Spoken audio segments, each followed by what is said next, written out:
Biet. Nice to see Welcome. you. It is so nice to see you today. I'm so excited that we could reconnect here on the big screen, or my big screen in front of me. In any case, I am so grateful that you have chosen to share a bit of your story and what you're up to with us today. So without any everything, I don't know what I'm talking about because I'm just like so excited right now. So let me just Yeah. take a breath. Biet, I'm so excited that you're here today. I can hardly literally contain myself. So I'm going to try my best to stay on topic and not talk to you about all of the different things that I want to talk to you about that will take absolutely forever. So, just Let's do getting it. started.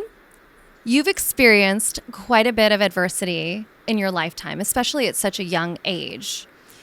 Would you mind sharing a little bit about it and how the grief and the loss at such a young age really sort of developed you into who you are today? Yeah. I had a really traumatic childhood. I think that it started with being an immigrant, which is in and of itself very difficult. Coming to a new country, family not knowing the language, not having any money, having government cheese sent to your house. Like we were literally off the plane a month before I was born. And then after that, everyone started to die, and sort of very suddenly. My mom died when I was 6 out of nowhere, and then every grandparent died subsequently after that. So it was just kind of funeral after funeral. But I think you know this. My father was kind of this awakened shaman guy. I don't know if you know that, but he was this incredible spiritual teacher. And so I wasn't quite left with a father. Some people, when they lose a parent, they are left with a parent. I would say I was not left with a parent. I would say I was left with a artist, philosopher, spiritual teacher, guru who lived in my house and perpetually talked about the meaning of life and reminded me what it meant to be in a state of enlightenment. And so it wasn't until later, when I had a whole new slew of tragedies in my 20s. He died, my first daughter died of sudden infant death syndrome, my house burnt down, my best friend hung himself, and it all happened like within a year. It was in that time that I learned that I did not have my own core of spirituality. I had him. I kind of revolved around him like the sun. So it was when he died when I was 28 that I turned my life over to his work and ended up actually finding my own definition of reality, my own spiritual, work that I now share with the world in great numbers. And yeah, and it all came from him, and also from those losses, from that grief point too, because I think a lot of people can really relate when you really can't bullshit me, especially like my private clients, anyone who works with me or anyone who comes to my events. Everyone has a story of why their victim bullcrap makes it okay for them to give up on themselves or to not be the full version of themselves or to suffer.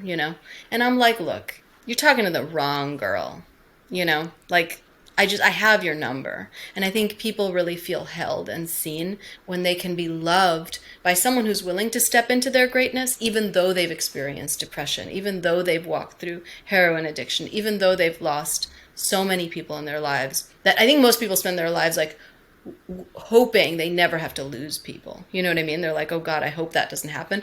I'm like the story of so many things people wish they never would have to go through. I remember feeling so grateful for the longest time that I hadn't experienced the loss of someone very close to me.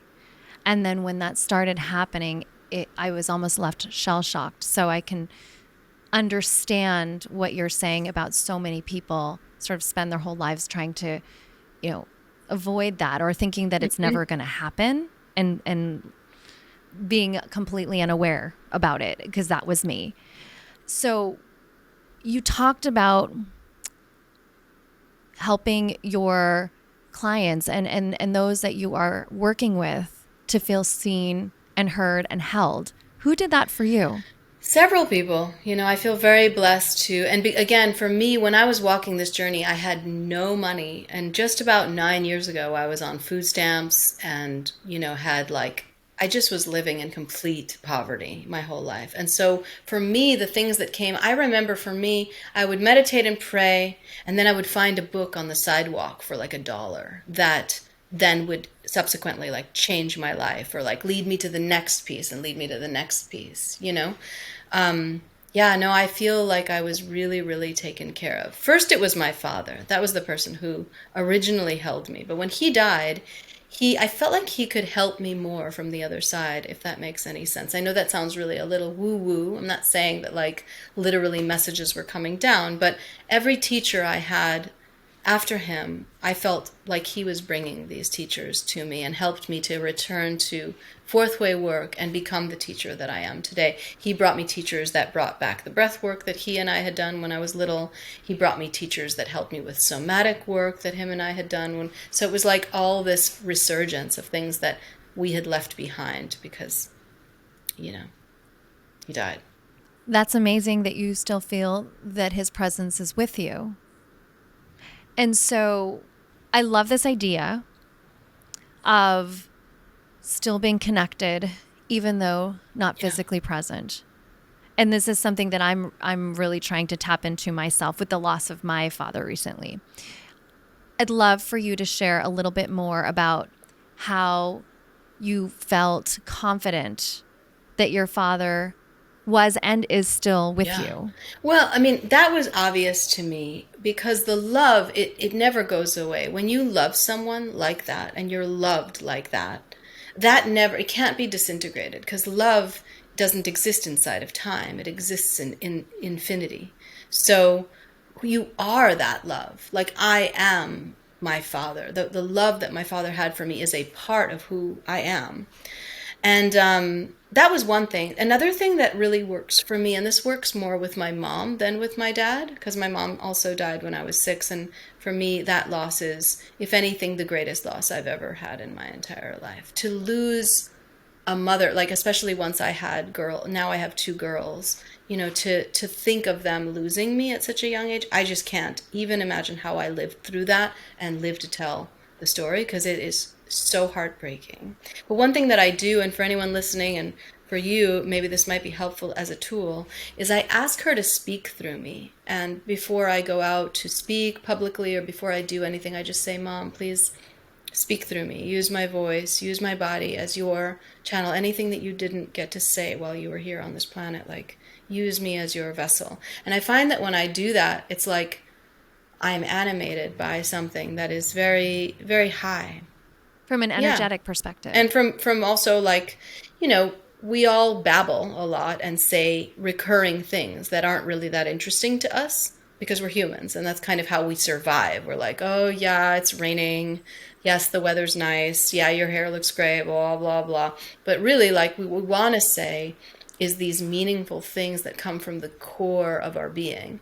And I find that when I meditate and I ask the universe or God or my mother or whoever to speak through me, I take that moment to pause. I then too am surprised by the things that come out of my mouth, which I think is exciting, you know, to see yourself as a stranger in a way, like that you get to know yourself on a daily basis, not to pretend, oh, well, I knew Biet yesterday, so I must know her today. It's like, no, I actually have no idea who Biet is because all my molecules, all the cells in my body have already regenerated. I have no idea who I am today. When you think about your relationship with your mother as a 6-year-old and versus now, do you know and feel just as deep of a connection now that you did then? It's much more heartbreaking now, you know, because when I was a kid and I had my mother, I just loved her. It wasn't a feeling like there's this thing they did, this study where they gave people that had no hearing their hearing back by giving them like an insert. I don't know if you've heard of that or seen it on the internet, but there's video footage of people getting their hearing back who are deaf, legally deaf. And the children who get their hearing, who are like 2 or 3 getting their hearing for the first time, start to laugh because they're like, oh my God, I'm hearing something. And they're like, ha ha ha, like sound, oh my God, right? And the adults who've had no hearing for 30, 40, 50 years start to weep. And like, to me, that is, I am 44 years old and I have 38 of those or 37 of those years are motherless. And so it's so heartbreaking to me. And so when I feel my mother and I feel the love of my mother, it's riddled with this grief and bittersweet sadness. And when she was alive, it wasn't like that. It was just love, unadulterated child love, which you know from having your beautiful girl. And so it's just not the same. It's very, very different. And to speak to the audience and to you, when you are someone who's lost someone like that, it's like you can look at that as a handicap, that now this love is riddled with all this grief, or you could look at it as a superpower. Like to me, like losing my mom and having that heartache that's so palpable and so present to me every single day is my window into why I remember the meaning of life, is my window into why I make incredible music, is my window into why I'm a terrific mom and an amazing wife. And all the things that I do with my full self today are born inside of and from that bittersweet love and grief that she left me. Touched on something that I'm very interested to also understand: music. Where did your love for music come from, and how did it become such an integral part of your meditative I love that practice? question. I have no fucking idea. Like, I was born like this. I mean, my grandfather was the first chair violinist for the Leningrad Philharmonic. My dad was a saxophone player. There was music in my blood, for whatever that's worth. But I came out singing. Like, they used to call me the singing baby when they strolled me around in the little stroller when I was a little baby. So I think it was just something that I came here with. And I was writing country songs by the time I was 5. My dad was like, I don't know why she loves the country music so much. We are not from the South. Like, he was like, but she writes the country songs. So, yeah, and then I got signed to Sony when I was 18 and, recorded records and did tours. And then I toured by myself once that all went to crap because of my alcoholism and also because of the dying music industry that was of the late 90s. So, what kind of music did you write and produce? Because I would not have guessed that you were into country. I mean, I would sort of Yeah. guess rock and roll, yes. So tell us My about your music's not really music. country. I definitely would like to make a country record one day, but I feel like it would be in the genre of Coldplay or, yeah, it's in like the Coldplay genre of music. Oh, I love that. That's amazing. And so how do you combine the music with your Yeah, work? so I founded a meditation system and I formed this incredible breathwork practice, which I bring to the world. It gets you as high as heroin and whippets in 4 minutes. And I do it in huge events. I started out by doing events in galleries in New York City because my vision was I'm like a New York City, born and raised, grit and grind, like the streets of New York are my home. I was a DJ for 8 years. I'm an artist through and through. And I felt like in the art scene in New York and the fashion scene in New York, which I was a big part of, I didn't feel like there was enough spirituality there. I felt like there was a vapidity there and there was like a cattiness there and a lot of vanity that, we're all vain. I'm at the top of tier of being very vain, but like I just feel like there was a depth missing. And the same route, I felt like when I went to Shivananda or any of these like yoga studios or, even hipper ones, which I won't name, like I just felt like there was something missing there. Everybody was wearing bindis and like kind of, doing this whole like yogic under eating thing and like wearing the weird spandex and like there was no fashion to be had and everything was off brand by my account. And so I felt very like alone and divided in both worlds. In the yoga world, I felt very at peace with my spirit, but I didn't feel like my cultural sense and my intellectual sense was being stimulated and my sense of vanity and beauty was not being stimulated. And then when I went to these fashion and art events and music events, I felt like people were drunk, people were vapid, people were banging Budweisers over each other's heads. And it wasn't Like, it wasn't civilized. And so what I wanted to do was bring these worlds together and ask, what if we actually let people meditate before they listen to music? Or what if what if we had musical acts perform right after the experience? And so I ended up doing an event at like the Museum of Modern Art, and it's all about bringing these worlds together. And I would say that's the crux of my work. And that's why my music doesn't sound like, if you've ever heard like Kundalini chanting music or something like that, my music does not sound anything like that, because I'm not trying to bring people into that world. If you want to go down the Kundalini rabbit hole, there are so many schools that will take you down that. For me, I'm trying to bring people to a world where they can stay in their life, buy real estate, have sex, make babies, make art, win Oscars, wear fashionable clothes, like go on diets, like do vain, dumb shit, things you would never think are spiritual, and then still find enlightenment while you're doing all that.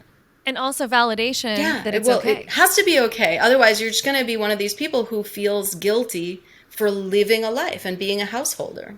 It's like the crux of Catholicism. I don't know if I should be saying that, but it is, right? And I'm hearing you say that you're evoking all of these beautiful different senses, and so that people feel Yes. seen and heard and can live their lives without Yes. feeling guilty, but feeling good in a way that serves themselves. And ultimately, by doing good for themselves, will do good for Absolutely. I don't others. even see that there's a self or others. To me, those things are synonymous. There is no self if there's no others. There's no others if there's no self. Can you explain that to me just a little bit more? I would love to wrap my head Well, when I around think that of just a bit more. self-service, like when I think of like, oh, I need to take care of myself, like that feels very it feels very myopic and lonely. And I think that people can often take that rabbit hole too. You'll see people being like, I'm taking care of myself. And then there's this like, you're meditating, but your kid needs your attention. It kind of like you gotta have a holistic viewpoint about it. So the way I see it is I don't take care of myself. I take care of one thing, which is I call it God. I'm not spiritual. I mean, I'm not religious at all. I take care of my spirit. And if I take care of my spirit takes care of me. And I find that then I have an endless supply of energy to give to others. And also, I remember that every person I meet, you at this moment, or the person that I'm meeting, is an embodiment of that thing. My spirit is an embodiment of God. And so I just try to give as much in every moment that I can, and also to suck the marrow from life. Not to vampire from people, though, if that makes sense. Like, I'm not taking from you. I want to give to you, but I take from the divine and then I give to you? Have I even asked you the question yet? I don't think I have. Is there anything that you would do all over again, and why? Do differently or do the same? Like relive? Either way, is there anything that you would do or not do all over again? Oh my God. I used to think that if I just became spiritual enough, or if I just became perfect enough, if I just became thin enough, if I just became famous enough, rich enough, whatever enough, then I would finally be able to exit off this godforsaken planet and go into the sphere of enlightenment where I am one with all things and I am in a state of love at all times and I have no feelings. I just have oneness with reality, a constant stream. That was my only hope, because that's what I was sold by every spiritual teacher that ever came before me, which, by the way, was always some old dude with a beard. But may I not digress, as a woman who is bringing spirituality to the world today, one thing that I found was that once I finally stopped looking for that impossible thing to happen, which is that for me to be this like walking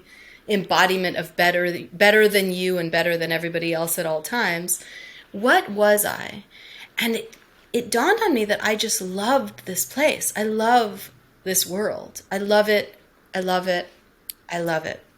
And I would do all of it all over again. If I died tomorrow, if I died in 40 years, whenever I die, if someone was to say to me, you get to come back and be Biet all over again, lose your mother, live in poverty, wake up, find enlightenment, find the man of your dreams, create a career that affects millions of people, like write books, travel the world. You could do it all over again with all the fucked up sadness. Break up with that boyfriend 90 times, cry on the floor like you don't know what to do, withdraw from heroin in a room for 2 days, live in so much poverty that I had to shoplift to survive.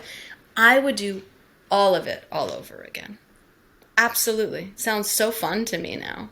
Well, you've lived it, so you know how it Yes, but I turns think out. we all So know, that's though, deep inside, we amazing. all know how it turns out. Do you know what I mean? I'm getting there. I'm trying to Mm, understand that. I yeah. believe in fate. I don't actually believe that things happen for a reason. That's just my personal belief. I don't believe that things happen for a reason. I don't believe that someone, you know, gets hit by a bus that was for a reason. I believe in fate. I believe that that just happened. Yeah.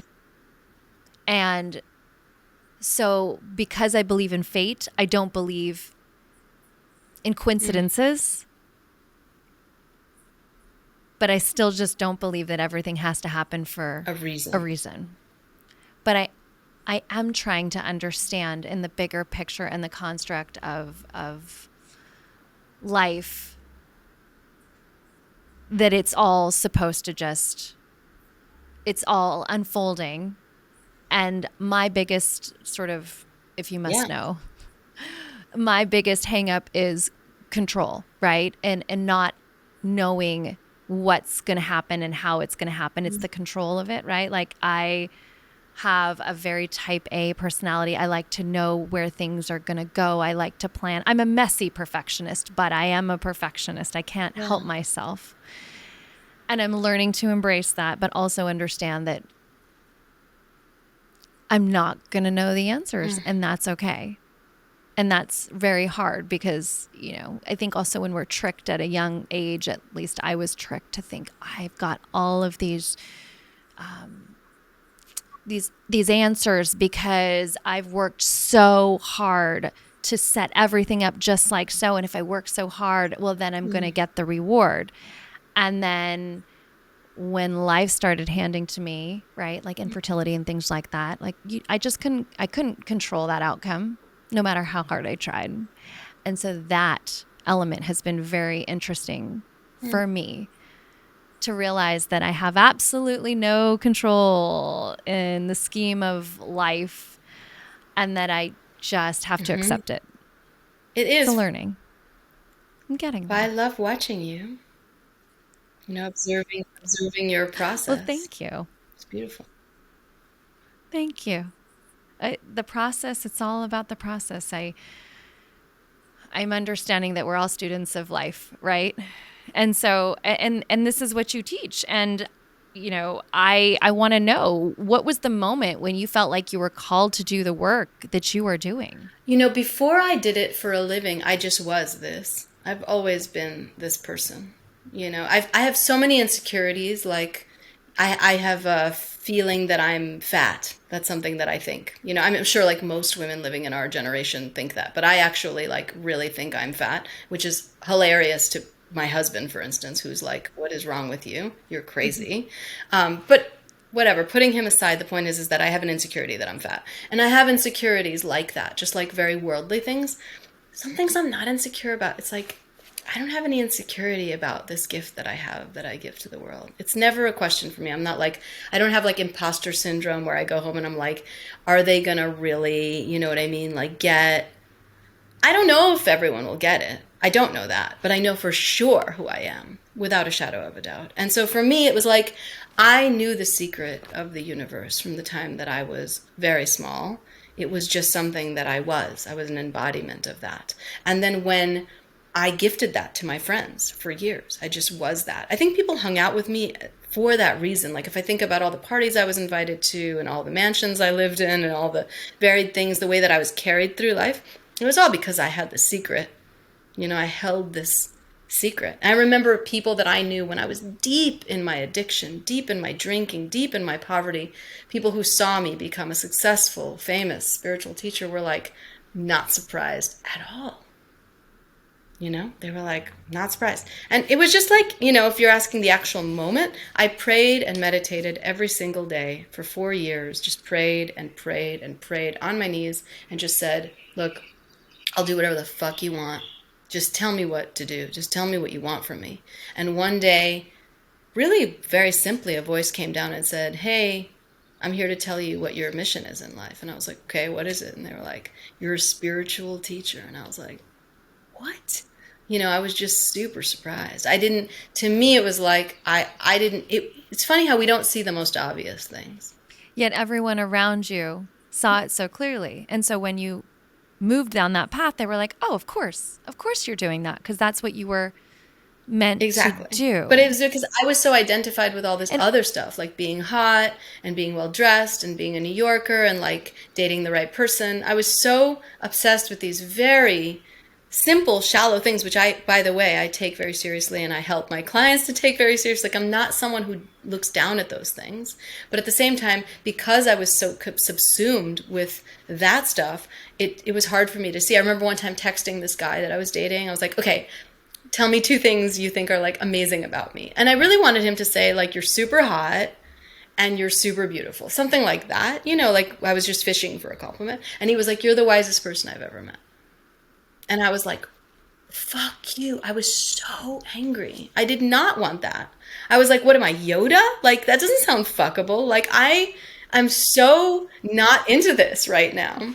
And so when I actually found out, when I found out I was a spiritual teacher, I was very confused because the branding was completely off. Back then, when I found out, the only spiritual teachers that existed were really, you know, Osho and fucking whatever. Like I wasn't Ram Dass, I'm not like some old dude with a beard.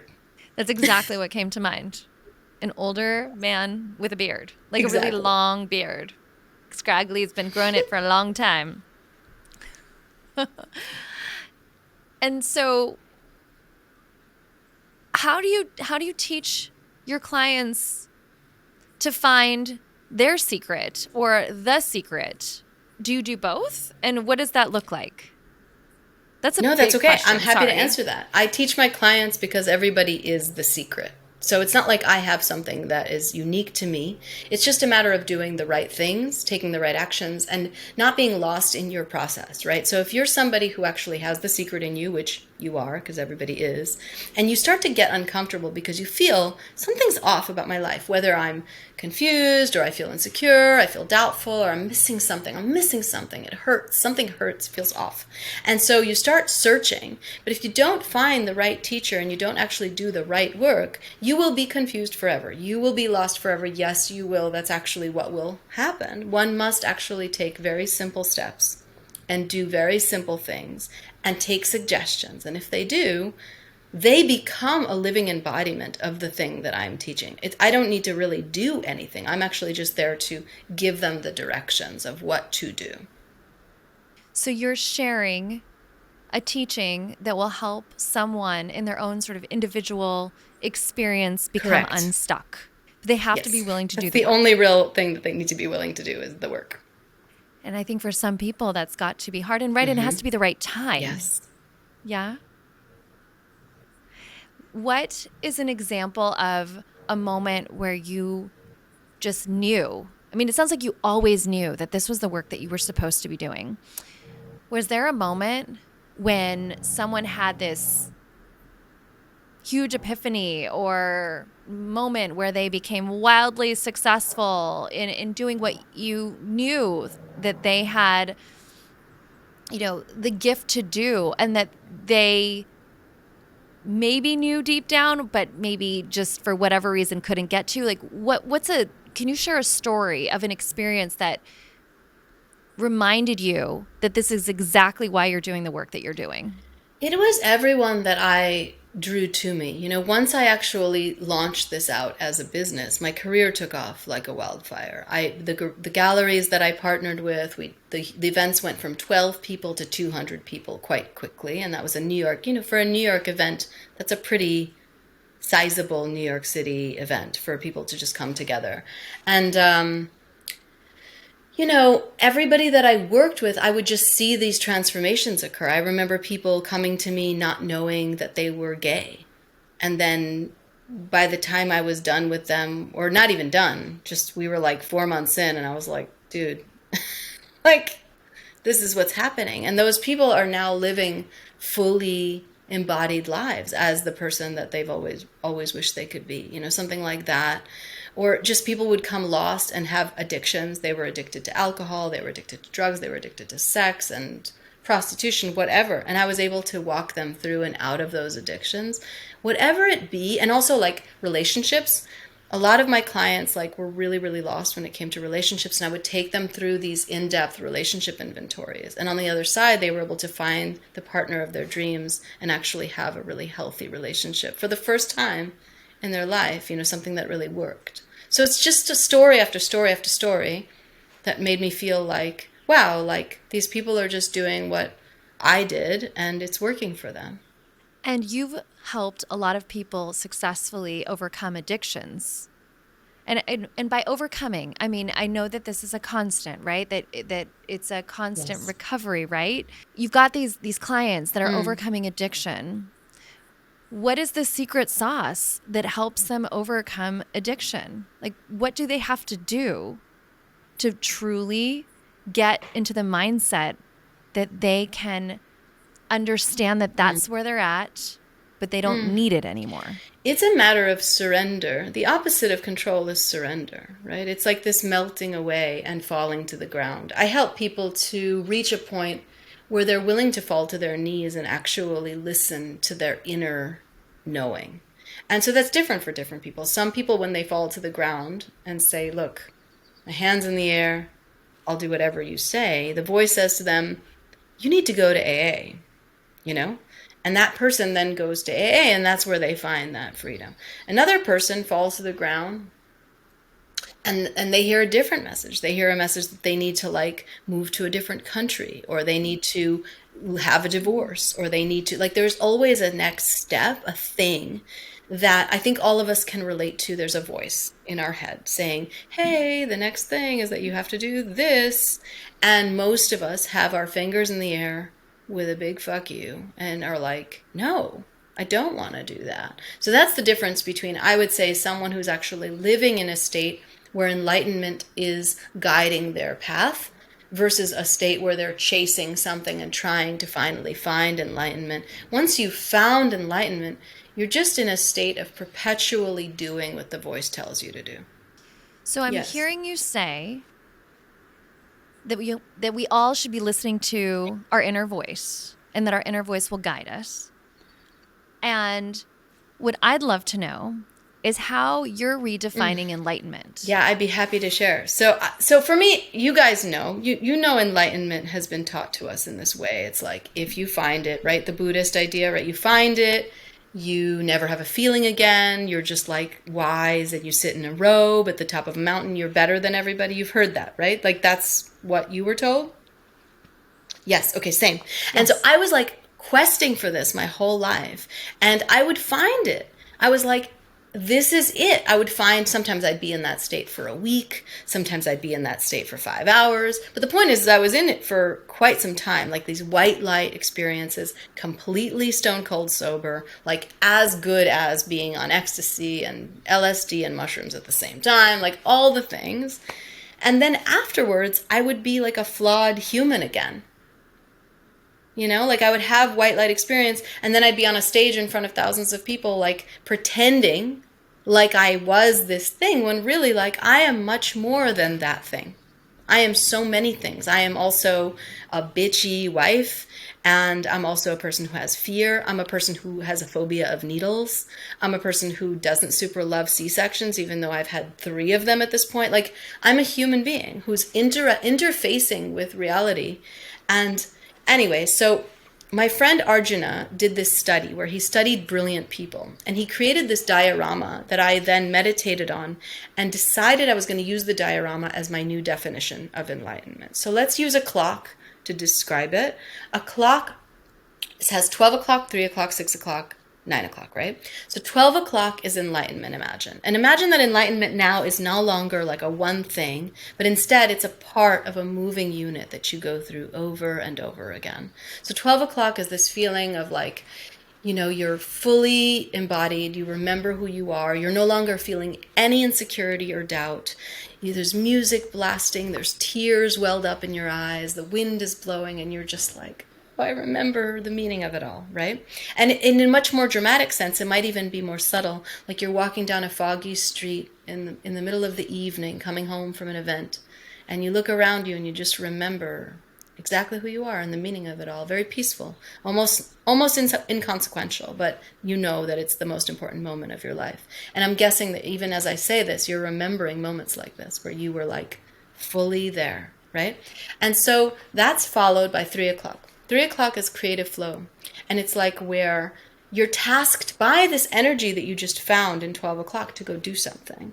So 3 o'clock, you'll start a podcast, or you'll write a book, or you'll start a business, or you'll launch a record, or you'll write a screenplay, or you'll get married, or you'll, buy a home and like gut decorate it. Like there's a creative flow, right? And then you're followed by 6 o'clock, which I think for me was like the antithesis of spirituality. So 6 o'clock is called achievement, and achievement is like reaching for it, right? So are you going to do IG lives? Are you going to go to marketing events? Are you going to go to like brunches and meet with people? Are you going to wear a name tag that says, hey, my name is Natalie, or like, hey, my name is Biet, and I'm like just a little person on the planet, and then you go and you do stuff, right? And in cold calls and weird, sales. Who knows? Whatever is involved inside, or fundraising. Some people I know are like saving animals in Africa, and they need to fundraise and fundraise and fundraise so that they can go heal these elephants. It's So it's the actions, action. yeah. And so, like, again, those actions can feel really non-spiritual. But I'm saying, no, actually, all of this is part of enlightenment. Enlightenment is just kind of like the feeling, the source energy, the core, and then it has to play itself out. So this is the kicker. 9 o'clock. 9 o'clock we call humility. And 9 o'clock is where everything you've done turns to shit. Nothing you try is working. You don't get the fundraising. The fundraiser that was about to put in the most money pulls out. You're about to get written up in the New York Times, but they decided not to publish you. And in fact, they wrote about your nemesis, someone you think is a total a-hole.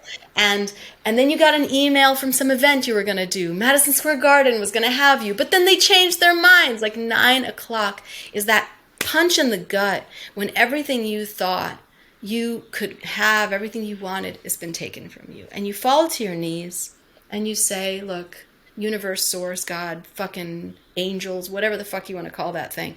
And you say, please help me. I don't know what I'm doing here. I don't know who I am. I don't know what my purpose is. I think I'm fat. Like, help me. And then something happens in that moment where we're stripped of our control, like you were saying, and we're given complete disappearance. And in our disappearance, the light appears, and that we are brought back to enlightenment. And boom, enlightenment comes again, and we are in this state.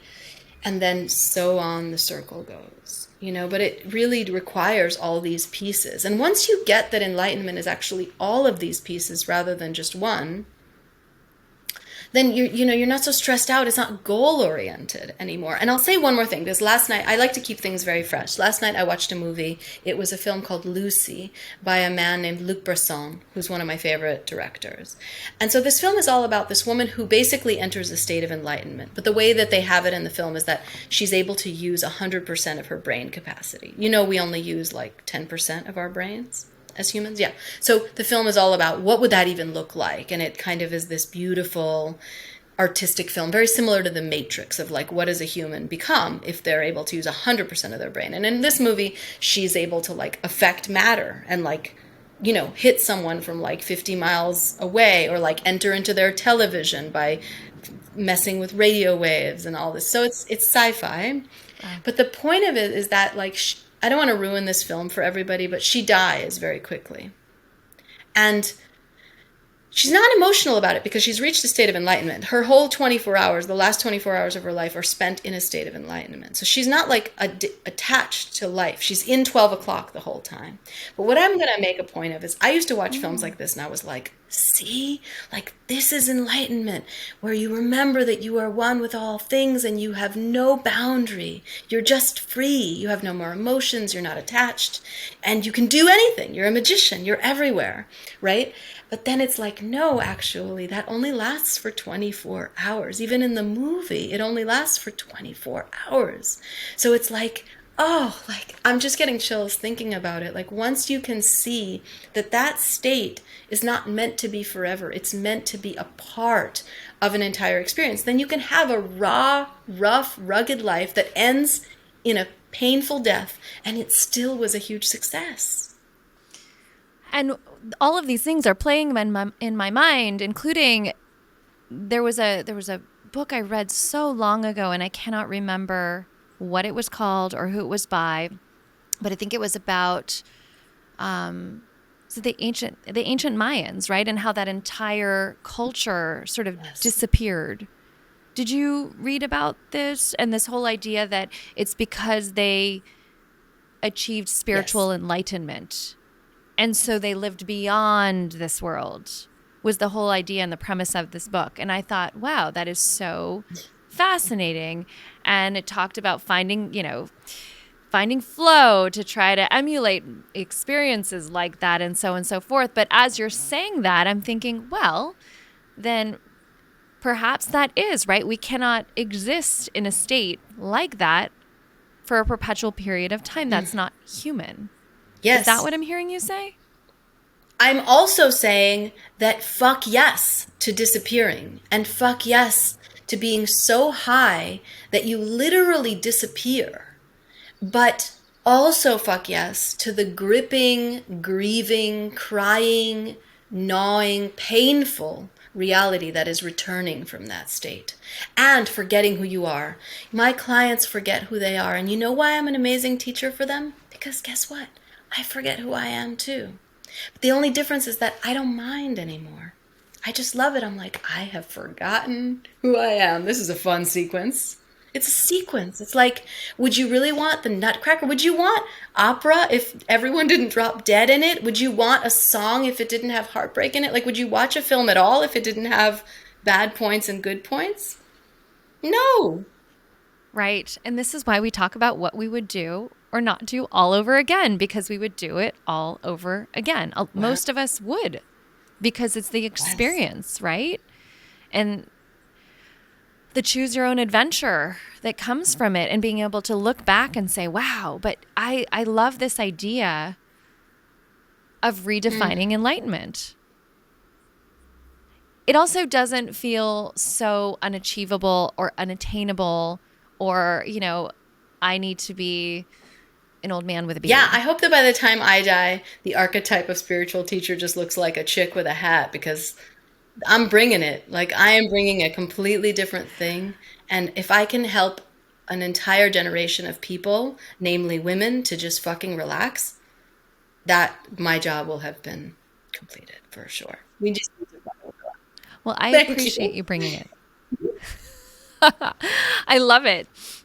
So, you've shared that you wouldn't have actually been able to be a mom because of a near death experience, a uterine tumor, and woken up from your lost state of addiction, and also woken up from poverty if it wasn't for Ula. You know, how did your sweet girl change you? And I want to take a moment, to dedicate some space to her because she had such a profound effect on your life and on this life during her very brief period on earth. I think it's important to share her name and also talk about her. I was just holding my daughter. I have a new daughter. She's almost 3 months old. Her name is Sunday. And I was holding her in my arms last night, and it was dark, and I just started weeping because I remembered the visceral sensation of holding Ula and the way I loved her, and also holding her dead body in my arms. And she was only 4 months old. She was only 1 month and a week older than Sunday is today, you know? And I just was holding, and they look very similar too, because they're both my daughters, and just holding her in my arms and crying. And, like, what a gift. What a gift that my daughter gave me. I believe that we don't live the same life over and over and over again. I believe that we live many, many, many lives. And it seems to me like Ula and I have done that for each other before. Like it didn't feel like a debt unpaid. To come to this planet just to die is a nice little treat. By the way, I don't think from the other side, like from the astral plane, I don't think coming here to die that quickly is that big an ask. Because you already know, like, okay, I'll go and then I'll be in the astral plane and then I'll be everything again and then I'll come back and be a baby again, like blah. Like it feels much simpler, I think, from the other side. But here, I just feel like her and I have a destiny to do anything for each other. So I feel very much like I'm game to do whatever for Ula as well as, but I think she came here just to gift me that. So for anyone who's listening who's had that kind of loss, maybe it was a baby. It's rare, but if it's not, it could be your mother, it could be your father, it could be a sister, a brother. I mean, there are so many ways in which the sauce is given to us. But if you can just start to view it as an agreement that you made before you came here and say, like, me, my soul, and the soul of this being had an agreement that we were going to do this fucked up shit here on this planet. Like, wow, what a. And for what? And you said nothing, like, you don't believe everything happens for a reason. I think you're right in a sense, because the word reason kind of takes out the beauty of what we're really talking about, right? We want to cross the bridge of reason into the unknowable, into the unfathomable. Like I can make all kinds of reasons why Ula came here and why she died, but at the end of the day, my gift is that I get to feel this heartbreak. That's so profound and so hard. Like, how do you view the grief, and how do you support your clients with their grief? Because grief, I love this saying that grief is just love with nowhere to go.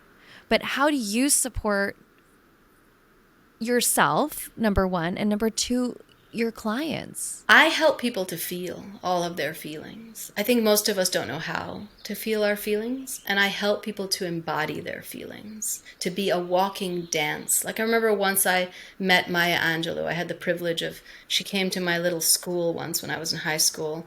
My high school was very, very small. So this was like me and 15 kids in a classroom in the Upper East Side. And she came into the room. Maya Angelou, when she comes into a room, it's no joke. Like she was a force.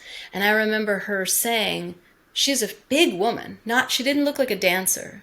She was an author and a poet, but she was like big. But she apparently had been a dancer in her youth. I didn't know that. And she said, once a dancer, always a dancer. And she said there was something about when you dance, it's like you are always dancing, like with life. And so I believe I help people and myself to feel the way Maya Angelou feels about being a dancer, of dancing the emotions that are inside me, finding a voice for those emotions, not being a prison where those things don't have a way to move and actually articulate themselves in the world. Because when a person is a dancer of what they've lived through, of that grief, those feelings become the core of the creations that they make on this planet and everything they leave behind. Like when you think about your eulogy, like what are they going to say about you when you die? I believe that if a man or a woman is living in their greatness, the creations that they will have made will have been born out of the seeds of that grief that they were given. So it's kind of like, Wow. Yes, I'm just kind of like mind blown over here thinking about all of the elements. It's a lot and beautiful. My mind is blown. I'm really, yay. really digesting it.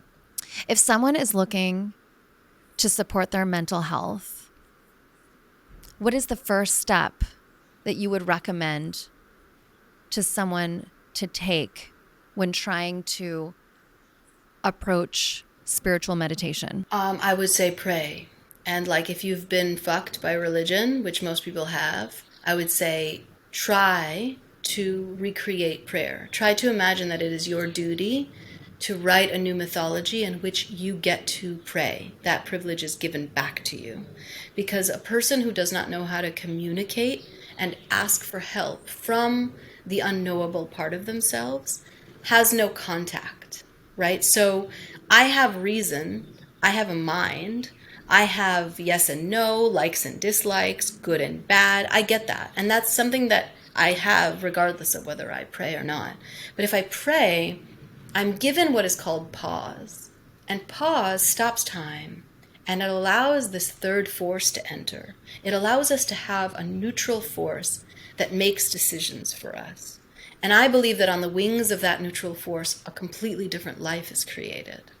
And I think actually, if we don't pray, our life is just basically all an accident. Who we marry, what kind of kid we produce, what we do for a living, how we look, how we dress, who we're friends with, where we live, it all becomes kind of decided for us by an unconscious string of agreements that we've made. But if we pray and just say, what do you want? Not you, God Almighty, bearded dude in the sky, but you, like my truest self. What do you want? And if we just hear the whisper of that and then just start to take those actions. And I'm going to say, for anyone who's listening, like, it's not always pleasant. We could take those actions. A lot of it is going to be riddled with failure and rejection and loss and not getting what we want. But if we really hear the whisper and we actually go for it, most people won't see that. Most people will just see, I don't have no idea what Maya Angelou went through, but all of us know what Maya Angelou left us, right? True. And you've touched on something about asking for help. It's the prayer and Yes. asking for help, asking for support. Where did it happen somewhere along the way that most of us became conditioned not to ask for help? How did that happen? And how can we break free of that I think cycle? we were taught to be self-sufficient, and that we needed to pull up our bootstraps and like pull it together and, you know, pull through. And I think that it's a coping strategy and it's a survival mechanism that's really very rudimentary in fight or flight. I think most people, whether they know it or not, have an addiction. Like a lot of people, they don't know they're if you're addicted to cocaine because that's like super obvious, right? But I don't think most people get that they're addicted to their sympathetic nervous system. Their sympathetic nervous system, which is also called fight or flight, is an addictive state. It's a state of like, oh my God, oh my God, I got the car. Oh my God, I got the guy. Oh my God, he swiped me on Tinder. Oh my God, oh my God, like that state, and then followed by, oh God, I didn't get what I wanted. Oh God, I'm gonna die. Oh God, and this kind of like this rise of high and down of low. And then because we're addicted to that and we don't even know it, we don't even know what the parasympathetic nervous state looks like. And if we do, we get afraid of it, right? Like if you go to a yoga class or a meditation class or a breathwork class and you start to feel that calm sensation, I think for many of us who are addicted to the sympathetic nervous system, we immediately rush back. We go get a coffee afterwards, or we'll go get a glass of wine. We try to go back to our ups and downs. And so that is something I think that most of us are taught to. I don't know how I just diverged into the sympathetic nervous system, but I do think people have an addiction to that. And when you pray, you're sort of being guided back to your parasympathetic nervous system, which is like, smooth sailing.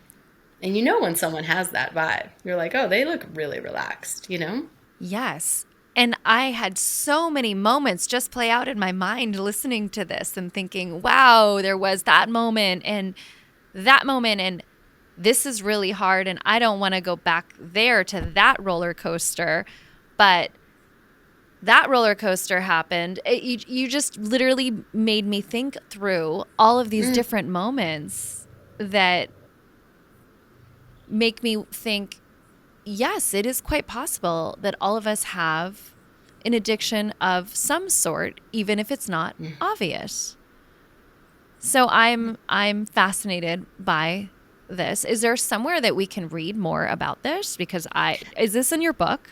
I haven't read your My book book yet. is I am so going to. yummy. If you read, don't just sit there. It's wonderful. It's super easy to read because it's 44 chapters, and each chapter is like a little nugget. You can read it in order. You can read it like a tarot deck. It's totally fine. But it really is just about reading those little chapters and boom.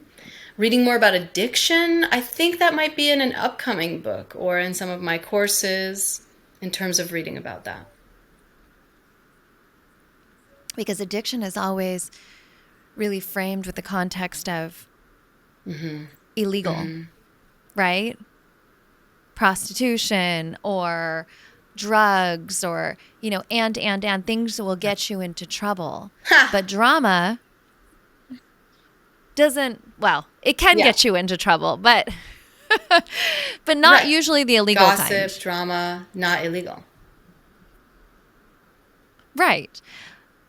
But when you think of the perpetual state of going after accomplishments and the roller coaster that can yield, that's interesting in and of itself because that is a potential addiction, right? It's that high you get once you've succeeded. And then it makes the next roller coaster, however awful it is, more bearable because you have hope that maybe this roller coaster ride is going to be different. And you could even put that in the realm of, infertility or what have you. Like maybe this roller coaster outcome, this won't be such a huge roller coaster. Maybe this time there won't be, the upside down loops. And this time it'll land, much more smoothly. Just the thoughts that you're putting into my mind are just amazing. So, yes, I want to read your first book. And secondly, I'm going to read the second book, whichever you're coming up with. I'm very excited about this. You heard it first here. Am I Yeah. totally making this up? Do you Yes, have for plans sure. to write Yeah, I'm another in the book? middle of writing a deck of cards right now, but after that will be another book. And I have several courses coming out this year as well. It's amazing. Are you doing anything with children or do you teach or do you plan to teach Cash and Sunday about all of these amazing tools Oh, of that course. you Yeah. have? I do stuff with children, and I've created some meditations for children that are available on my website. They're free. But yeah, I don't know. I think my vision for the future, like after I've done like the first 10 things that are on my list to do, my ultimate vision would be to have meditation and personal development work be included in school curriculums. So that's something that is of the highest vision in my mind. And how has motherhood changed your work outside of the different types of work that you do? Right now, you're focused on the higher calling of using your voice for education and having a larger platform. But how has motherhood changed your work in your soul? Being a mom is crazy, you know?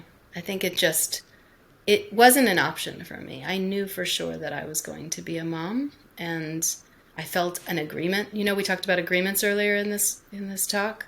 It's like I just felt an agreement with two souls for sure, and it just felt like a non-negotiable thing. I don't know if it's changed my work. I would say that it's softened me a little. I think I'm way more exhausted, and so like I just have way less time for drama. Like when I was younger, I had so much more time to think about myself and my problems, and just be super self-absorbed. And also the like ennui. Like I used to wander around New York City, just being like, "What is the meaning of it all?" You know, like all that kind of like time on my hands, you know? I do not have that kind of time today. Like I literally don't even have time. I don't think I even get depressed anymore. Not because I'm better than anyone else, but because I literally don't fucking have time for it today. I used to get depressed all the time. Like I would just be like it was like a Wednesday and I was like I just feel depressed. I just don't know why. And now I'm like it's Wednesday. Like I have 2 hours to myself and I'm going to go X, Y, and Z in that time. I'm going to go meditate. I'm going to go like do my infrared sauna. I'm going to write something, I'm going to read some spiritual texts. I'm going to connect with someone I love. I'm definitely not like, let me spend this time being depressed. I think you're saying that existentialism is an extension of Yeah, I mean, depression. yeah, maybe existentialism because it has been mostly brought to us by like men, right? Like, if you that I'm just That like, have I more don't know, time. but being a fucking mom. Oh, and then my husband also, like, we are so in it as parents, both of us equally. But like me, I can just say, speak for myself. I just say, as a mom, depression went out the window as soon as I became a mom. And again, it's something you don't think because the price is so high. Being a mom, like it sucks the life out of you. It drains you. It's exhausting. It's an all-day affair. It never ends. You're obsessed with them. You think about them even once you go to sleep, even though you're tired of them. It doesn't matter. Like you're just obsessed. And so you would think that would be detractive. Like you think that would take away from your ability to find enlightenment or whatever. But the truth is that it makes life easier. Even though it's like an insane amount of work, it makes life easier. I like that reframe. And it's interesting too, because when you think about anxiety and depression, right? Because there are a lot of moms out there that have depression and anxiety. I mean, I get Sure. anxiety too. But I think about, you know, where is that stemming from? Like where does that anxiety and that depression stem from? Is it from being in my own head during those down moments? Like I'm like really thinking deeply.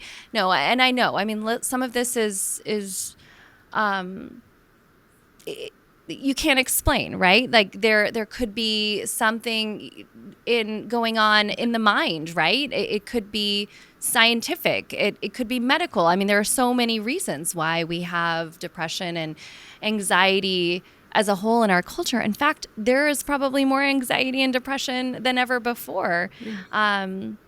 Moms and non-moms included. It's fascinating. Do you think that the work that you do helps to counter that? I mean, I'm going to guess yes, but I'd love to hear how It and why absolutely it does. I does. think it's the matter of like, I was bringing meditation into my world.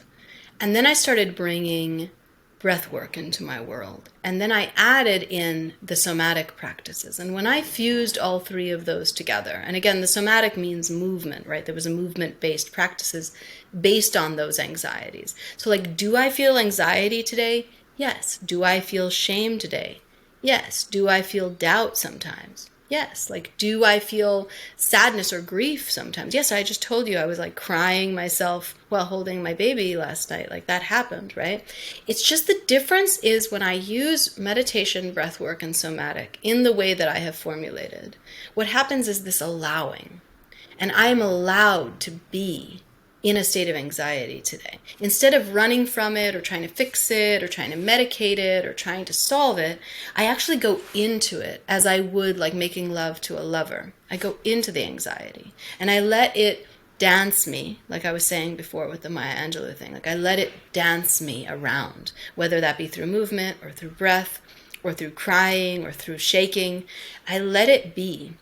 And then that anxiety that I would have in the past shoved away or tried to fix or because I wanted to be enlightened at all times, I go in and it has a message. Just like when I said, like, when you ask that voice, should I do? Anxiety is a thing. It's just there to tell you something. And if we learn to actually be with it, it's there to share a message with us. It's like, oh, maybe you should, whatever, take a nap, or maybe you should go to the ocean and put your feet in the water. Maybe you need to call a friend, or maybe you need, whatever, but it has a direction inside of it. So sitting in the discomfort has value for our parasympathetic nervous Yes, system, I wouldn't say sitting, but moving into the discomfort. Yes, moving with into the breath discomfort. and silence and movement, if you use those things and move into the discomfort using the tools, there's something in there. And it's shocking, like when it hits you. Because I'll do my somatic practices. I have these signature somatic practices. When I do them, I find I'm doing the breath and I'm doing the movement, and all of a sudden the voice will come and it like hits me with a message. Is this in the This book? particular thing is not in the first book. This is all second book stuff. Okay. You All gotta right. read I'm this like, book to I'm get to the in. second book, though, so I you can't. definitely want to read the first one. Well, I'm reading the first one and I can't wait for the second one. I'm going to be bugging you Please constantly, do. sending you text messages. Biet, when is it coming? I need this in my life, right? That's okay. But then I have to take a step back. That cannot No. become my roller coaster, right? I'm kidding. But no, this is beautiful. Thank you for sharing this, and I know we've talked a little bit about your next book. Is there anything else that's lighting you up right now that you want to share with us? In terms of work I'm putting into the world, I really did just produce 3 courses. So those are going to be coming out this year. I definitely think those are going to be some hands-on, incredible things to have, just to kind of jump in and do my practices. They're these little vignettes, very bite-sized practices, like 8 minutes, 5 minutes, 15 minutes, really short that you can pop into any day. And that's going to be somatic breath work and meditation in terms of the practices that I share in those courses. Yeah, and then in terms of what else, I just released a record. I make music, so it's something that people can use while they're doing my breath work. And for anyone who hasn't experienced my breath work, you can find some of it on my IGTV, or Russell Brand has featured my breath work on YouTube, so you can find it there. But essentially, I would recommend getting the courses if you really want to go deeper and do the breath work with me. I would love to include Yeah. the links to everything, the courses and the music in the show notes. So I'm going to hit you up after this Okay. for Courses have not been that. released yet, but I'll give you my website and I'll give you the music and I will give you everything that you need.